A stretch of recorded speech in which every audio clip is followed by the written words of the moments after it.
Les había comentado, vamos a iniciar capítulo, eh, con el capítulo 4 del libro de Apocalipsis.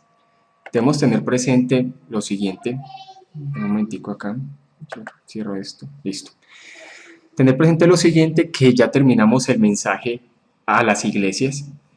El tener el entendimiento de lo que es el capítulo 2 y el capítulo 3, también da como entrada a muchas perspectivas. ¿Por qué? Porque muchos interpretan que al finalizar el capítulo 2 y el capítulo 3 se interpreta que ya la época de la iglesia finalizó en el capítulo 2 y en el capítulo 3. Hay muchos dispensacionalistas que dicen que en el capítulo 3 ya termina todo lo que se tenía que decir para la iglesia. Y a partir del capítulo 3 en adelante, o sea, a partir del capítulo 4 en adelante, dicen que es todo el plan de Dios con el pueblo judío. Entonces, al entender eso, vamos a mirar varias cosas. O sea, desde el punto de vista dispensacional, ellos dicen que en el capítulo 4 en el capítulo 3 termina todo el mensaje a las iglesias. Y desde el capítulo 4 viene ya el mensaje todo lo que tiene que ver con el pueblo judío. Mientras el postmilenialismo dice que lo que viene era para futuro de las personas que estaban en esa parte del Medio Oriente, ¿cierto? Que se enfoca más que todo es en lo que iba a suceder en el año 70 con el pueblo judío. Sí, mientras que los amilenialistas decimos que esa parte de que finalizó y que vamos a mirar cómo inicia el capítulo 4, que después de estas cosas se utiliza casi 10 veces en Apocalipsis. Quiere decir que es algo que se recapitula, ¿cierto? ¿Qué es lo que pasa? Mientras los postmilenialistas, dentro de los dispensacionalistas ven como que cada capítulo es una secuencia continua, el amilenialismo lo ve como una recapitulación donde los eventos se van repitiendo en diferentes capítulos de diferente forma como se ve la historia de redención en la historia. Entonces vamos a ver, hoy vamos a tratar de quedarnos bastante tiempo en un solo versículo y vamos a ir profundizando poco a poco. Si tienen aportes, lo pueden ir haciendo a través del chat, lo pueden ir haciendo a través de micrófono, no hay problema, así como lo está haciendo el hermanito Sergio. Dice, algunos dispensacionalistas dicen que el verso 4.1 de Apocalipsis es la parte donde dice sube acá, habla del arrebatamiento. Sí, señor. Algunos, porque por ejemplo, MacArthur dice que ese versículo no quiere decir exactamente sobre el arrebatamiento, aunque MacArthur es una especie de dispensacionalismo raro, ¿cierto? Es un dispensacionalismo ahí raro. Pero la mayoría dicen que cuando dice sube acá y como ya terminó la temporada de la iglesia, quiere decir que le está diciendo a la iglesia que suba y es como el arrebatamiento. Pero realmente no es lo que quiere decir eso ahí. Listo. Entonces vamos a iniciar con el versículo 1 al 2 y dice de la siguiente forma. La adoración celestial. Lo que debemos entender acá, por ejemplo, los postmilenialistas ven, y también digo que los amilenialistas ven de alguna forma, que esta adoración pertenece como una adoración que se celebra todos los domingos los creyentes, ¿sí? Es una adoración celestial. Lo ven como que es un servicio de adoración a Dios, donde todas las criaturas se reúnen para adorar al Dios verdadero, ¿sí? Y vamos a ver aquí, es una figura de la adoración celestial, en donde todos se reúnen a adorar al Dios vivo y verdadero. Entonces dice así el versículo 1 a 2, al 2. Después de esto miré, y he aquí una puerta abierta en el cielo, y la primera voz que oí, como de trompeta, hablando conmigo, dijo, sube acá y yo te mostraré las cosas que sucederán después de estas. Y al instante yo estaba en el Espíritu, y he aquí un trono establecido en el cielo, y en el trono uno sentado. Entonces, podemos mirar algo para analizar diferentes partes de estos versículos, como veníamos hablando, como cuando dice, después miré, y cuando dice las cosas que sucederán después de estas, ya lo explicamos, que los dispensacionalistas dicen, bueno, terminó el tiempo de la iglesia, ahora viene el tiempo que es para restaurar a Israel. Nosotros decimos que lo que vienen son sucesos de algo que se le estaba mostrando a Juan. Dice, y aquí una puerta en el cielo, recordemos que Juan no estaba recibiendo un sueño. De hecho, Juan dice, yo estaba en el espíritu, y cuando nosotros decimos que Juan estaba en el espíritu, no es que Juan estaba viendo un sueño.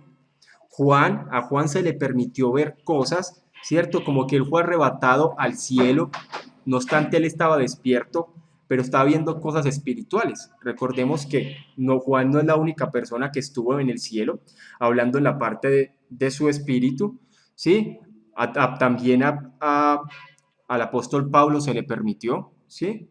También vemos que Jacob veía como que una escalera bajaba del cielo. Entonces, él estaba de una forma despierto y con razón, entendiendo todo lo que Dios le estaba mostrando. Entonces dice, hay aquí una puerta abierta en el cielo, hablando de los límites de los cuales lleva lo que llamamos el tercer cielo, como lo explicó Pablo, ¿cierto? Recordemos que el primer cielo es este cielo que nosotros vemos, el segundo está hablando de la parte del universo y el tercer cielo es donde Dios está. Dice, y le dijo, sube acá, como decía el hermanito Sergio, muchos dicen que ese subir acá es como el arrebatamiento de la iglesia, realmente no es así. Pablo lo que estaba era en el cielo, en una adoración celestial, en el lugar donde se adora a Dios, ¿sí? Y donde se le dijo que le iban a mostrar muchas cosas que sucederán después de este, como les había dicho, este sucederá, puede verse como una recapitulación, no como que era después del tiempo de la iglesia. Habla que estaba en el espíritu y dice que vio un trono establecido. Este trono no está hablando de algo físico, sino de algo simbólico, de un poder absoluto de Dios. Listo. Entonces vamos a mirar algunos comentarios con respecto a eso. Dice el hermanito Sergio, dice, lo escuché de un pentecostal llamado Gigi Ávila, sí señor, y más que Gigi Ávila fue uno de los que casi introdujo de una forma muy fuerte el dispensacionalismo en Latinoamérica, aparte de introducir el pentecostalismo muy fuerte.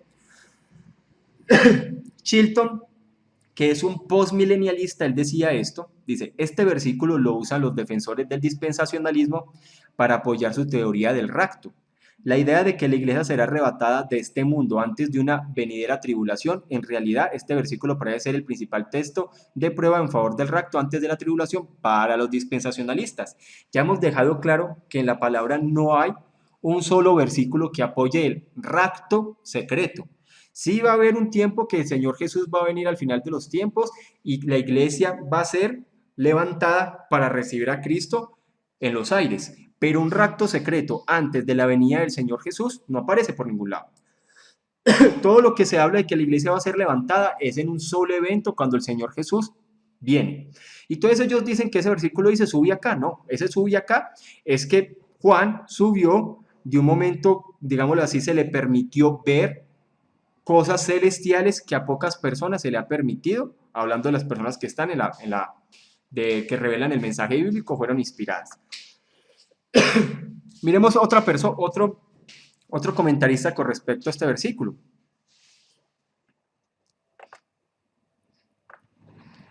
Esperemos que carguen. Vamos a mirar aquí. Si tienen preguntas, la pueden ir haciendo también.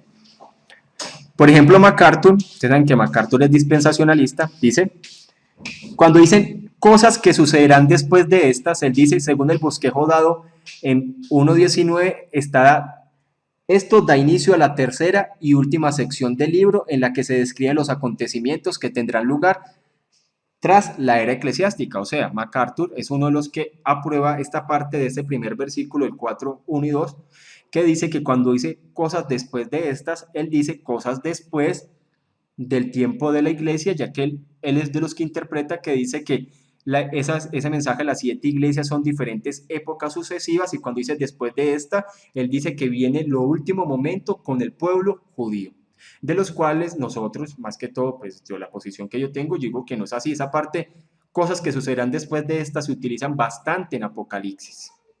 Sigamos avanzando. Ahora, miremos otro. Hoy vamos a ver varios comentarios sobre esto, ¿cierto? Sobre cada versículo con el fin que podamos profundizar y podamos sacar conclusiones sanas de esto. Por ejemplo, Henry, que la verdad parece más dispensacionalista de lo que estaba leyendo, o más bien premilenialista, él dice, esta idea del trono de Dios arranca especialmente de Daniel. El trono es símbolo de gobierno y de poder. Esto asemeja la visión de Juan a la de Moisés, a la de Isaías, a la de Ezequiel, aunque las mayores semejanzas son las de esta última. O sea, este trono está hablando de algo simbólico donde es poder absoluto, donde Dios gobierna sobre todas las criaturas y sobre todas las cosas. Y eso es lo que vio Juan. Y pareciera que en esa visión de Juan, es como les había dicho, es como un servicio, por ejemplo, un predicador postmilenialista dice como que fuera un servicio dominical donde todas las criaturas se reúnen a adorar a su creador. Y vamos a mirar algo. Miremos otro, creo que vamos a mirar otro comentario adicional. Hoy que he estado bastante en la plataforma en varias reuniones, esta plataforma ha estado hoy muy, pero muy lenta. Keith Maker, ¿cierto? Él sí es amilenialista. Él dice, después de estas cosas que vi, mira, se abrió una puerta en el cielo. Dice, la expresión después de estas cosas, dice, se encuentra 10 veces en Apocalipsis. Quiere decir que contrario a lo que MacArthur cree, que cuando él dice después de estas cosas, es como después de la iglesia, hombres amilenialistas como Keith Maker, él dice que no es así, que lo que se está hablando son eventos sucesivos donde se está explicando el plan de redención de una forma recapitulada. Y yo se les voy a ir mostrando porque esa es la parte con la cual yo más me alineo. ¿Listo? Entonces dice, de las cuales 5 va seguida del verbo pi. No hay indicios de si ha transcurrido algún tiempo desde la composición de las 7 cartas a la iglesia en la provincia de Asia, porque esto no es el punto. Juan tiene una visión diferente. Se le brinda la oportunidad única de mirar al cielo y de describir lo que oyó y vio. Dicho sea de paso, Pablo también fue arrebatado al tercer cielo en una visión, pero dice que escuchó cosas indecibles que a los humanos no se nos permite expresar. Juan observó y luego sorprendido dice, mira, como si el lector pudiera ver lo que a él se le permite ver. Entonces, concluyamos aquí de las diferentes posturas con respecto a varios temas. El primer tema es que cuando dice después de estas cosas, los premilenialistas, ¿cierto? Los dispensacionalistas dicen como que se termina el tiempo de la iglesia, ahora vamos el tiempo del reloj profético, lo que le falta para Israel. Los postmilenialistas dicen que es el tiempo que se acerca para hablar del juicio contra los judíos. Los amilenialistas dicen que es algo que se ve, esa frase aparece bastante en Apocalipsis y siempre se habla de sucesos de recapitulación de algo que Dios va a mostrar. Listo, entonces vamos avanzando. Si tienen preguntas, lo pueden hacer. Si tienen preguntas, la idea es que las puedan hacer en este momento también. Listo, esperemos que cargue. Listo, ya habíamos estudiado el versículo 1 y 2. Ahora vamos a estudiar el versículo 3 y 4. Listo, entonces empieza a describirse la persona que está sentada en el trono y dice, y el aspecto del que estaba sentado era semejante a piedra de jaspe y de cornalina, y había alrededor del trono un arco iris semejante en aspecto a la esmeralda. Y alrededor del trono había 24 tronos, y vi sentados en los tronos a 24 ancianos vestidos de ropas blancas con coronas de oro en sus cabezas. Es importante analizar esta parte. Recordemos que Apocalipsis es un libro de un lenguaje simbólico, escatológico. Por tal motivo, muchas de las cosas lo que nos describen son realidades espirituales. Yo estoy de acuerdo con muchos de los estudiosos de Apocalipsis que dicen que cuando hablan de un trono no está hablando de algo físico, sino de algo simbólico, que habla de un gobierno total. Aquí también está haciendo una descripción también de la realeza y de la majestad divina, ¿sí? Que habla que es como alguien que estaba como de piedra de jaspe, de cornalina, y había alrededor un arco iris. Muchos dicen que realmente ese arco iris tipifica el pacto que Dios tiene con su pueblo, ¿cierto? Era semejante a un aspecto de esmeralda, y alrededor del trono había 24 tronos. Estos 24 tronos es uno de los puntos donde más debate se ha tenido a lo largo de la historia. Aquí, todos estos comentaristas que yo tengo en el día de hoy, que los traje ahí en sus escritos, todos están de acuerdo que estos 24 tronos y estos 24 ancianos hablan de personas redimidas, hablan de personas elegidas, hablan de personas coronadas, hablan de personas vestidas de oro, y este número 24 también tiene algo que es muy simbólico y está hablando de todos los redimidos a lo largo de la historia. Entonces, aquí todos los comentaristas que yo traigo, que todos son reformados, depende, así sea de su postura, están de acuerdo que estos 24 ancianos son la iglesia. Ahora, yo he escuchado hombres como Armando Alducin que dice que estos 24 ancianos ni son ángeles, ni son humanos, sino que son un tipo de seres creados que comparten el gobierno con Dios. O sea, no quiere decir que sean dioses, sino que son como los sabios del gobierno de todo el universo. No obstante, vamos a mirar con respecto a esto, qué es lo que realmente significa esta parte de los 24 ancianos. Ahorita vamos a hacer la descripción de qué es lo que Juan ve. De hecho, este capítulo nos muestra como una especie de secuencia donde está primero el trono, serafines, querubines, 24 ancianos, ¿sí? Y empieza poco a poco como a mostrarnos cómo era la adoración celestial. Se está haciendo como un servicio a Dios, como dicen los postmilenialistas, como representa el servicio que presenta la iglesia todos los domingos a su Señor. ¿Listo? Entonces vamos a estudiar esta parte de los 24 ancianos, que es como la parte más debate a lo largo de la historia, que qué es lo que realmente quiere significar esta parte de los 24 ancianos. ¿Listo? Vamos a mirar, por ejemplo, MacArthur dice, aquí los ancianos representan a la iglesia, que entona el cántico de redención, que después lo vamos a ver en Apocalipsis 5 de 8 a 10. Ellos son los vencedores que tienen sus coronas y viven en el lugar preparado para ellos, donde ha ido a estar con Jesús. O sea, el lugar preparado para nosotros es el cielo. Quiere decir, como yo les había dicho, todos estos comentaristas reformados están de acuerdo que estos 24 ancianos son la iglesia. ¿Sí? Yo les he dicho que otros no están de acuerdo con ellos, muchos que han dicho que son los ángeles o seres aparte de los ángeles, pero aquí todos los comentaristas van de acuerdo con eso. Es la iglesia, los 24 ancianos son redimidos, que el número como tal representa a la iglesia en adoración. Listo, miremos otro comentarista con respecto a este tema de los 24 ancianos. Kistemaker, que es amilenialista, él dice, ¿qué significa este semicírculo? Bueno, yo coloqué aquí esta parte para hablar más bien del arco iris. Dice que Juan vio como una especie de arco iris. Dice, ¿qué significa este semicírculo sobre el trono de Dios? Kistemaker es uno de los que dice que realmente Juan no quería decir arco iris, sino que quería decir un arco que simboliza algo, no realmente un arco iris, dice.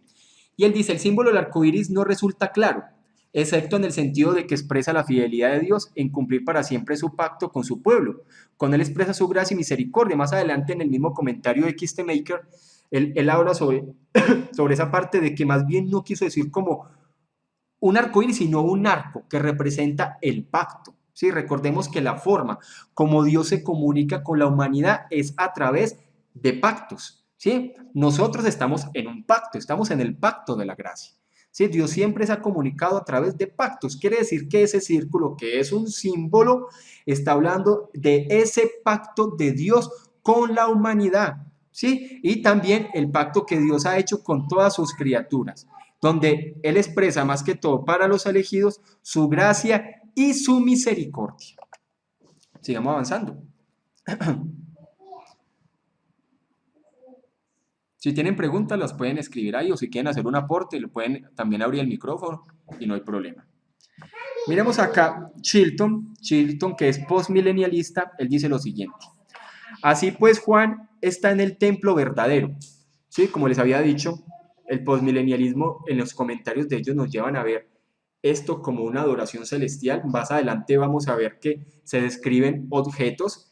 Recordemos que Apocalipsis tiene mucho lenguaje del Antiguo Testamento, entonces debemos tener también siempre presente eso. Entonces dice que ve el lugar donde es el templo de Dios. Recordemos que el tabernáculo que se construyó en el Antiguo Testamento, a Moisés se le mostró algo que era tipo de lo que estaba en el cielo. Entonces aquí Chilton dice, el arquetipo celestial que formó el modelo que Moisés recibió para la construcción del tabernáculo. Dice, él ve el trono que corresponde al propiciatorio, las 7 lámparas que corresponden al candelero de 7 brazos, los 4 seres vivientes que corresponden a los querubines, el mar de vidrio que corresponde al mar de bronce. Recordemos que a las afueras del tabernáculo había un mar, ¿cierto?, de bronce, que antes de entrar al lugar santo se tenían que lavar las manos los sacerdotes, que eran los únicos que podían entrar al lugar santo, antes de entrar al lugar santo, que en el lugar santo era donde estaba el candelabro, ¿sí?, y la mesa de los panes, ¿sí? Y también al frente estaba el altar del incienso. Listo, entonces dice, los 4 seres vivientes que corresponden a los querubines, el mar de vidrio que corresponde al mar de bronce y los 24 ancianos que corresponden a las 24 divisiones de los sacerdotes. Listo, entonces Chilton, que es un postmilenialista, nos lleva a ver que esta adoración celestial va muy apegado al prototipo o al tipo que se le mostró a Moisés, que era figura del trono, o mejor dicho, del tabernáculo o aquel templo celestial. Que tengamos eso en mente porque vamos a mirar esas descripciones poco a poco como se va dando, como nos lo va dando el capítulo 4. Sigamos ahí. ¿Preguntas hasta ahí? ¿Quieren hacer un aporte adicional? ¿Alguna pregunta? ¿Algo que quieran decir adicional a medida que yo voy avanzando? Yo sé que muchos de ustedes también han estudiado Apocalipsis y quieren decir algo que quiera enriquecer este estudio que estamos haciendo y quiera profundizar, lo pueden hacer. Ustedes saben que estos estudios sí me gusta que si tienen aportes, si quieren enriquecer lo que estamos haciendo para edificación de todos, lo podemos hacer. ¿Listo? Y si tienen preguntas también lo pueden hacer. Listo. Apocalipsis 4 del 5 a 6 dice. Entonces, centrémonos primero que lo que vio Juan primero fue un trono. ¿Sí? Dice, y del trono salían relámpagos y truenos y voces. Deme un momentico. Amor, me colaboras, amor, por favor. Me colaboras, Morchis.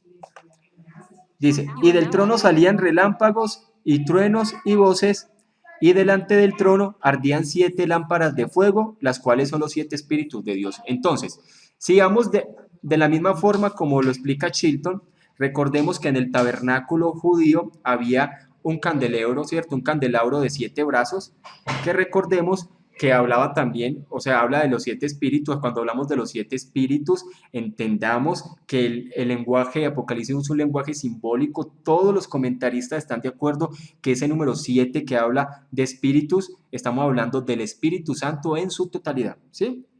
Dice, y delante del trono había como un mar de vidrio semejante al cristal. Dejamos claro que este mar de vidrio hablaba de ese mar de bronce que estaba a la entrada del lugar santo. ¿Sí? Y junto al trono y alrededor del trono 4 seres vivientes llenos de ojos delante y detrás. Recordemos el propiciatorio. En el propiciatorio, que es lo que estaba encima del arca del pacto, había 2 querubines. Es importante que tengamos esta imagen porque esta carta también, según por eso los postmilenialistas dicen que esta carta fue escrita con un lenguaje del Antiguo Testamento porque así lo iban a entender las personas que iban a recibir estas cartas y ellos conocerían todo este lenguaje. Sí, eso es uno de los puntos que dicen los que hablan los postmilenialistas. ¿Sí? Listo. Avanzamos con las posturas que se tienen con respecto a esto. Igual debemos estar todos igual entendiendo que es una adoración celestial. ¿Sí? Lo que se realiza ahí en Apocalipsis 4. MacArthur empieza a hacer la siguiente descripción de estos diferentes símbolos. Cuando se habla de relámpagos y truenos, estamos hablando que no es la furia de la naturaleza, sino de la justicia divina que desciende de un Dios temible y poderoso sobre un mundo lleno de pecado. Muchos dicen que estos relámpagos y truenos llevan a las personas a centrarse en lo que sucedió cuando se entregó la ley, donde se habla de la majestad, ¿cierto? Donde se habla de la justicia divina, muy de acuerdo con lo que dice MacArthur, realmente lleva a eso. Las personas entenderían que está hablando de aquella justicia, de aquello que Dios hace, todo, o sea, hace con respecto a su majestad y su justicia. Es algo simbólico. Los 7 espíritus, MacArthur también dice, igual todos los comentaristas de esto están de acuerdo, es el Espíritu Santo. ¿Sí? Se utiliza el número simbólico 7 que está por todos lados de Apocalipsis. Y el mar de vidrio, en el cielo no hay mar, pero el pavimento de cristal que sirve como piso para el trono de Dios se extiende como un mar calmado y relumbrante. Recordemos que esta ilustración del mar de vidrio o mar de cristal, que también hay una canción carismática sobre eso que llamas que el mar de cristal, también se encuentra en Éxodo 24:10. Recordemos que cuando subieron algunos líderes del pueblo con Moisés, ellos mismos vieron como que estaban como en un piso, como si fuera de cristal. En Ezequiel 1:22 también se describe el mar de cristal. ¿Listo? Y los 4 seres vivientes también se ha descrito a lo largo de la Biblia. Hay unos que dicen que no hay diferencia entre querubines y serafines, hay otros que dicen que sí hay gran diferencia, que mientras serafines tienen 6 alas, los querubines tienen 4. Hay teólogos a lo largo de la historia que dicen que son los mismos seres, solamente que se da una descripción de ellos de una forma diferente. ¿Sí? Ahora, por ejemplo, yo una vez escuché decir a Armando Aldusi que los 4 querubines y los serafines no eran ángeles, sino que era una especie de seres alados completamente diferentes a los ángeles. No obstante, cuando usted estudia las teologías sistemáticas de hombres reformados, los serafines y los querubines son tipos de ángeles. Realmente se habla de los ángeles, de todos los seres que están al servicio de Dios. Entonces miremos, por ejemplo, lo que dice Kistemaker. Dice, debemos leer este pasaje en forma simbólica. Como yo les he dicho, el libro de Apocalipsis son símbolos. ¿Sí? Por eso yo siempre debo entender que hay muchas cosas de Apocalipsis que son símbolos y yo no puedo decir, esto sí es un símbolo, no, y esto sí es literal. Por eso debemos entender que cuando se habla de sentido literal es el sentido real de la palabra. ¿Sí? Siempre nosotros tenemos que entender el sentido literal, pero también el sentido literal es el sentido real de la palabra. El problema es que cuando los dispensacionalistas quieren utilizar ese literalismo, ahí es donde se alejan bastante del sentido real de la palabra. Por eso uno dice que uno no está de acuerdo bastante con el dispensacionalismo, realmente, por muchas cosas. Porque, por ejemplo, uno dice, no, es que el libro es simbólico, y llega Apocalipsis 20 y dice, no, aquí sí es literal, son 1000 años, no. ¿Listo? Entonces, debemos leer este pasaje en forma simbólica, porque el trono de Dios es tan asombroso que Juan solo lo puede describir mediante fenómenos naturales, como relámpagos, estruendos y truenos, donde esos relámpagos, estruendos y truenos lo que revelan es la justicia divina, la majestad divina. Estos fenómenos son símbolos que en la naturaleza manifiesta la grandiosidad, el poder y la fuerza de Dios. Quiere decir que estos relámpagos, estos truenos que Juan vio, está hablando de la majestad divina. Este trono que Juan vio está hablando del poder absoluto divino. ¿Listo? ¿Preguntas hasta ahí? ¿Aportes? ¿Conclusiones? Ninguno. Están muy callados hoy. Y tienen algo para decir. Listo. Esperemos acá. Listo.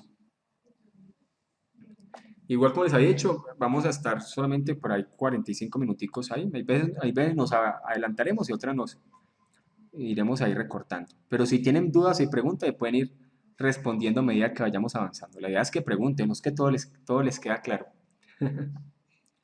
Listo. Apocalipsis 4, 7 al 8.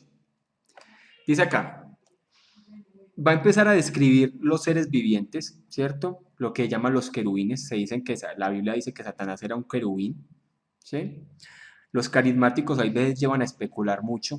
Yo una vez he escuchado carismáticos que dicen que hay veces que Satanás era el quinto querubín, y entonces que como era el quinto querubín, entonces ya no hacía parte, que eran 5 y entonces que ahora son 4. ¿Sí? Ahí uno ha escuchado mucho especular y con respecto al tema de adoración, y entonces que como lo que hacían era adorar, y entonces ya por eso es que Satanás odia la adoración. Bueno, dentro de los carismáticos hay un montón de especulaciones con respecto a este tema de los querubines, de los serafines, que van muy apartado de lo que la Biblia nos dice. O sea, es más especulación que centrado en la palabra.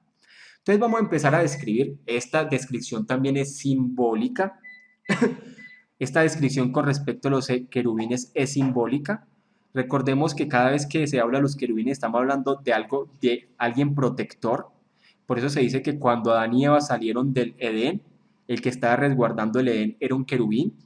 ¿Sí? Se nos dice siempre que Dios aparece en las diferentes apariciones de lo que llamamos teofanía, aparece siempre rodeado de querubines. En el arca del pacto había querubines. Cuando Salomón construyó el templo, se hicieron imágenes de querubines que eran seres alados. ¿Sí? Entonces dice, el primer ser viviente era semejante a un león, el segundo era semejante a un becerro, el tercero tenía rostro como de hombre y el cuarto era semejante a un águila volando. Cuando nosotros estudiamos este tema de angelología, vemos que cuando aparece en Ezequiel, cuando se habla de los querubines, se nos dice que cada uno de estos querubines tenía como 4 tipos de rostros. Aquí Juan nos describe que uno era así, el otro era así, el otro era así y el otro era así. ¿Sí?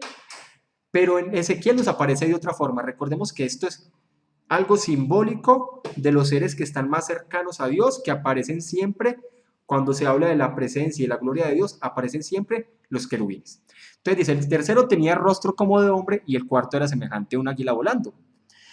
Y los 4 seres vivientes tenían cada uno 6 alas y alrededor, y entonces mire, por eso es que muchos teólogos dicen que querubín y serafín es lo mismo, por lo que aparece acá, aquí dice que es querubín, pero cuando uno va a Isaías y me parece, o Jeremías o Ezequiel, cuando es la aparición de serafines y querubines, se los dice, serafines tiene 6, querubines tiene 4, pero aquí estamos hablando de querubines y aquí se nos dice que tiene 6.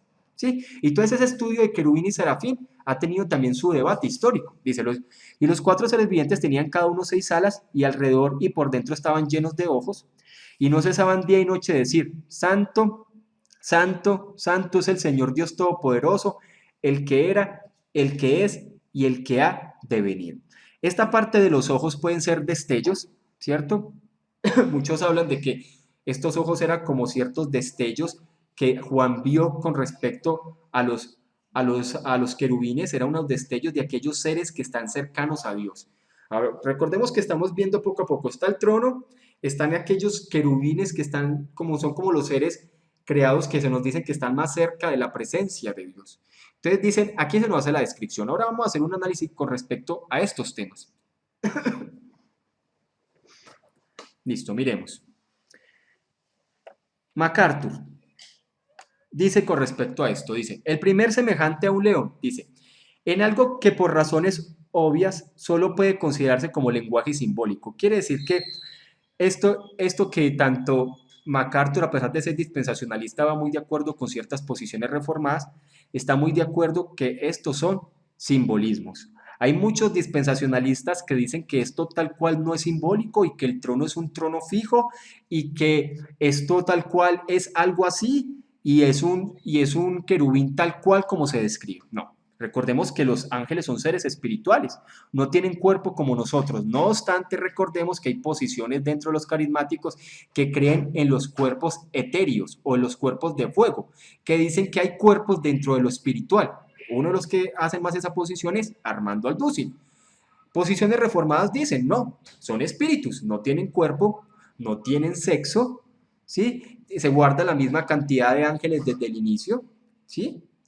Eso es importante, recordemos que no se reproducen, no se reproducen como los seres humanos, sino que es la misma cantidad creada desde el inicio. Entonces, desde ahí debemos tener presente eso, dice. Juan compara estos 4 seres en 4 de las criaturas terrenales de Dios. Ezequiel indica que cada querubín tiene estos 4 atributos. Entonces, no es que los querubines tengan esa apariencia física, sino que llevaban a que miráramos que estos querubines tienen estos atributos de estas aves y de estos animales creados por Dios, porque es un lenguaje simbólico. Jason Heredia dice que hablan de estos seres en Ezequiel 1, 4 al 8, y el hermanito Juan Goyeneche dice, y el aspecto de sus caras era como cara de hombre y cara de león al lado derecho de los 4, y cara de buey a la izquierda en los 4, asimismo había en los 4 cara de águila. Listo, está muy bien. Pero recordemos que es un lenguaje simbólico que nos habla de estos seres, que tiene las características de estos animales y de estas aves y del ser humano que está describiendo. Dice, Ezequiel indica que cada querubín tiene estos 4 atributos. La similitud a un león representa su fortaleza y poder. Segundo, semejante a un becerro. La imagen de un becerro demuestra que estos seres rinden un servicio humilde a Dios. Tercero, rostro como de hombre. Su semejanza humana muestra que son seres racionales. Cuarto, semejante a un águila volando. Los querubines cumplen su servicio a Dios con la rapidez semejante a estas águilas. Águila, entonces, como a estas aves, recordemos que como es un lenguaje simbólico el que Juan está describiendo, los querubines se hablan de estos animales porque son seres espirituales que se describen con estas connotaciones porque es un lenguaje simbólico que se debe entender tal cual. Esto lo dice MacArthur y va muy de acuerdo también con los otros escritores. Avancemos.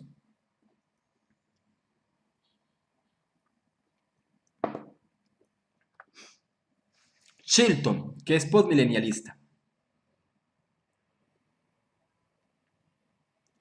Recordemos, hermano, que dice el hermanito Sergio, ¿por qué dice que los querubines son simbólicos, los 24 ancianos son literales? No, los 24 ancianos tampoco son literales. Recordemos que todos los comentaristas dicen que los 24 ancianos son la iglesia, también es simbólico. ¿Sí? Voy a buscarles para dentro de 8 días. Sun Store dice por qué el número 24. Aquí ninguno de los comentaristas lo aclara, pero el número 24 también tiene un simbolismo muy claro. Y el número 24 habla de todos los redimidos, ¿sí? Y los 24 ancianos son la iglesia redimida, como lo explicamos al inicio, ¿sí? También es simbólico, todo es simbólico, ¿sí? Y igual ya lo vamos a volver a tocar. ¿Listo? Listo, y entonces vamos a seguir avanzando. Listo, qué bueno que el hermanito Israel esté ahí conectado. Les presento, hermanos, al hermanito Israel para que lo hagan. Es alguien que últimamente he estado capacitando y él también nos va a ir acompañando en varias sesiones. Listo. Entonces, Chilton nos dicen con respecto a esto, recordemos que Chilton también Chilton es postmilenialista y él dice con respecto a esto lo siguiente.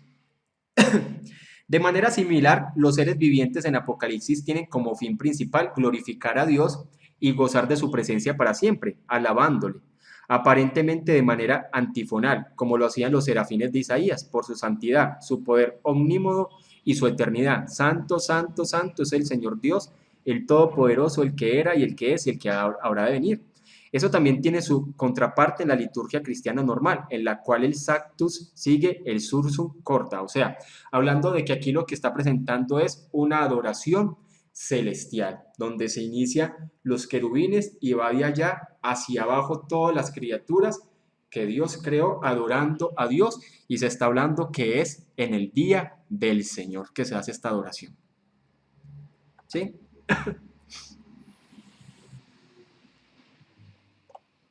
Es importante, aquí coloqué un comentarista diferente que es Hendrickson, pero me gustó mucho con respecto a esto para que nos hagamos la idea qué es lo que Juan nos está describiendo en símbolos en el capítulo 4. Primero, el trono, dice, en torno al trono de Dios el Padre, entonces centrémonos primero en el trono del Dios el Padre, y en el primer círculo dice, está la piedra de jaspe, símbolo de la transparente pureza de Dios. En el segundo círculo interior está la cornalina, que habla de la misericordia de Dios sobre su pueblo Israel, pero ira de Dios que pende sobre el mundo en juicio condenatorio. En el círculo tercero está el arco iris, dice la verde esmeralda, símbolo de esperanza por la fidelidad de Dios a su pacto. En el cuarto círculo están los seres vivientes o querubines, como ocupando los 4 puntos cardinales en torno al trono. Al tener en cuenta el punto de mira del vidente Juan, uno de ellos parecía estar en medio del trono. Esto es, al tener el trono como fondo de perspectiva, los otros 3 alrededor del trono. En el quinto círculo están los 24 ancianos, de los que hablaremos, bueno, después hablaremos de ello, igual ya lo hemos hablado. Y en el sexto círculo están los muchos ángeles que se mencionan, y finalmente el séptimo círculo, a la mayor distancia del trono, se halla el resto, ¿cierto?, de las criaturas de Dios. Entonces es como si fuera una adoración que va cada vez mostrando como esos círculos que nos va describiendo ahí de adoración a Dios. ¿Listo?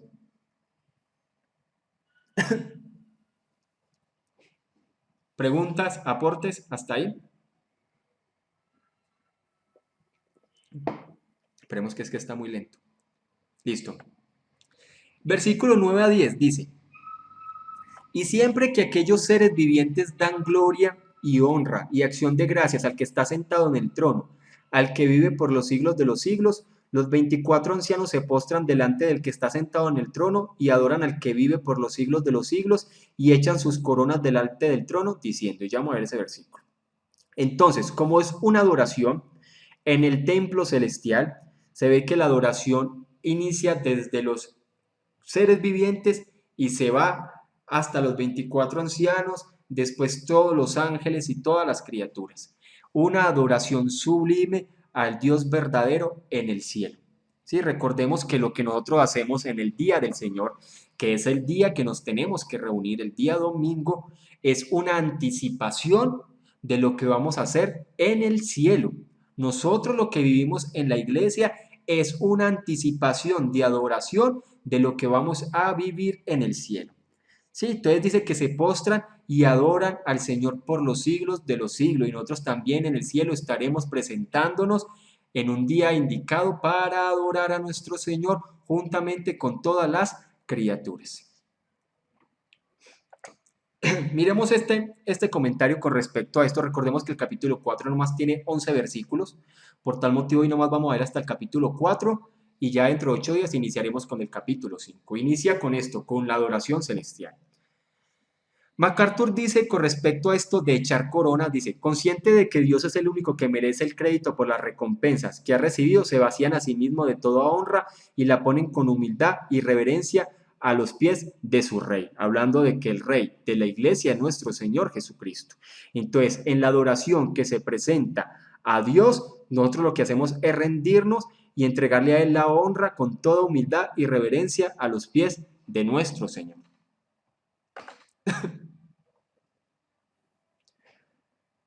Listo.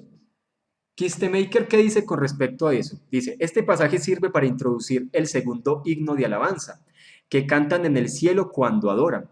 Los seres vivientes, con el apoyo de los 24 ancianos, estos seres vivientes dan gloria, honor y gracias a Dios, mientras que la combinación gloria y honor se encuentra en el Antiguo Testamento. Dice, el sustantivo acción de gracias se encuentra sobre todo en el libro del Nuevo Testamento. Gloria y honor se refiere a la perfección de Dios, pero la acción de gracias se refiere a sus dones tanto en la creación como en la redención. Quiere decir que es una adoración donde se habla de la gloria y el honor y la redención divina que hacen todas las criaturas, o sea, de Dios. ¿Sí?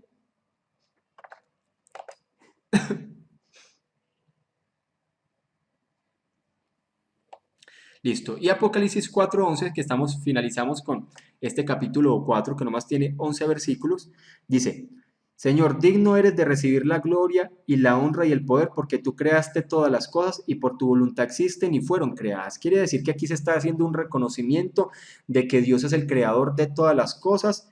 Sí, por todas las cosas por Dios existen. Por tal motivo, todas las criaturas deben rendir adoración, gloria y honra al que está sentado en el trono. ¿Listo? Y terminamos con este comentario con respecto a esta parte. Dice, aquí dice que hay una diferencia, Kistemaker dice que hay una diferencia entre el cántico de los 4 seres vivientes y el 4 de los 24 ancianos. Recordemos que como lo vimos en el inicio, todos los comentaristas aquí descritos, que son todos reformados, hablan que los 24 ancianos es una descripción de la iglesia. ¿Sí? Entonces dice, hay una diferencia entre el cántico de los 4 seres vivientes y el de los 24 ancianos. Los seres angélicos glorifican la santidad de Dios, su poder exclusivo y la eternidad, en tanto que los ancianos glorifican a Dios por su obra creadora. Además, en lugar de la palabra acción de gracias, el cántico introduce la palabra poder. Sí, hay una diferencia entre como la adoración que hacen los seres vivientes y que hacen los 24 ancianos. Y recordemos que los 24 ancianos en Apocalipsis capítulo 5 hacen la adoración de reconocimiento de redención. ¿Listo? Preguntas hasta ahí. Que quieran decir algo adicional de lo que hemos visto. ¿Sí? Algo que quieran decir con respecto, dar un aporte o algo que quieran hablar con respecto a esto que terminamos de comentar en este momento. ¿Sí? Aportes, preguntas. Mientras yo voy buscando algo aquí, que quiero como que enfatizar algo.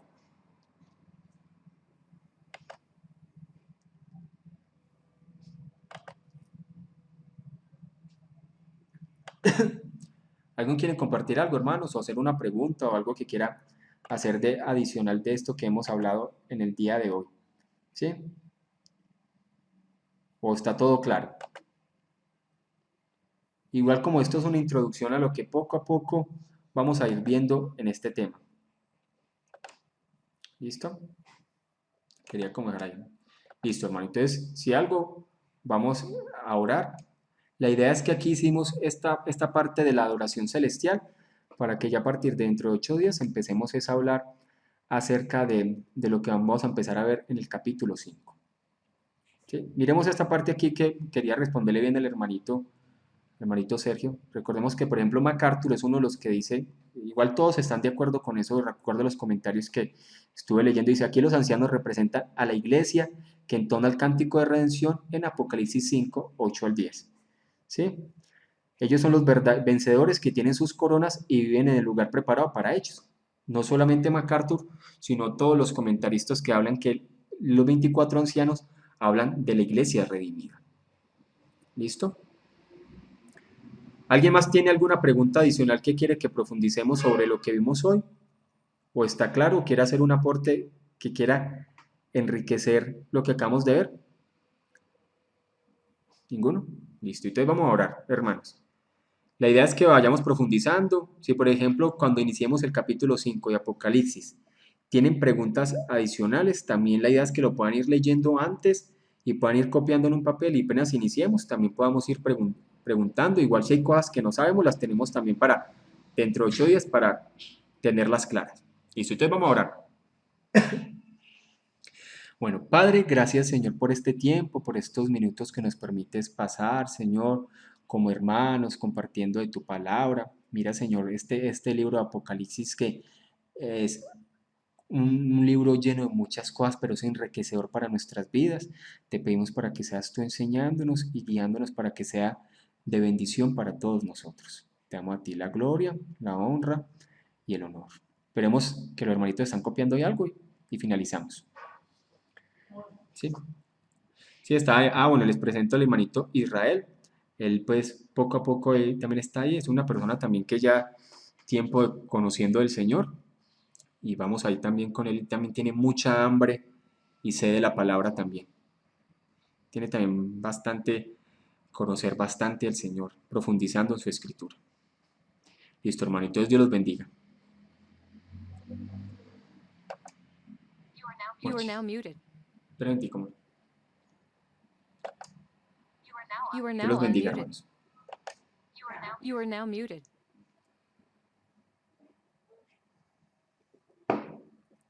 Esperen, ¿cómo?